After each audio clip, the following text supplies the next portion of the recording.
تلنگانہ میں جاری ملازمین کے تبادلوں سے ملازمین اور ٹیچرز کافی پریشان ہیں۔ ملازمین تنظیموں کی شکایت ہے کہ ملازمین کے تبادلوں میں شدید ناانصافی ہو رہی ہے۔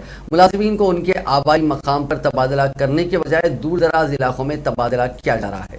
ان تبادلوں نے ایک ہیڈ ماسٹر کی جان لے لی۔ بتایا جاتا ہے کہ محبوب آباد ضلع کے ایک گاؤں میں ہیڈ ماسٹر کی حیثیت سے خدمات انجام دینے والے جیتو رام نائک کا ملک ضلع کے ایک گاؤں میں تبادلہ کر دیا گیا۔ جیتو رام نائک فالج سے متاثر ہیں اور ان کی بیوی آنگن واڑی ٹیچر ہے۔ انہوں نے ضلع کلکٹر کو یادداشت پیش کرتے ہوئے ان کا تبادلہ محبوب آباد ضلع میں ہی کرنے کی درخواست کی تھی، لیکن انہیں ملک ضلع میں ہی تبادلہ کر دیا گیا، جس سے وہ کافی پریشان تھے اور ملک میں نئی پوسٹنگ حاصل کرنے کے بعد جمعرات کے روز اپنے آبائی مقام واپس ہو گئے۔ اسی پریشانی میں جیتو رام نائک کو ہارٹ اٹیک آ گیا اور ان کی موت ہو گئی۔ تبادلے سے پریشان ہیڈ ماسٹر جیتو رام کی موت پر یونین کے قائدین نے حکومت کے رویے پر شدید برہمی ظاہر کی اور کہا کہ جیتو رام نائک 30 سال سے ایک ہی ضلع میں خدمات انجام دے رہے تھے، ان کی سینئرٹی اور طبی مسائل پر غور کیے بغیر تبادلہ کر دیا گیا۔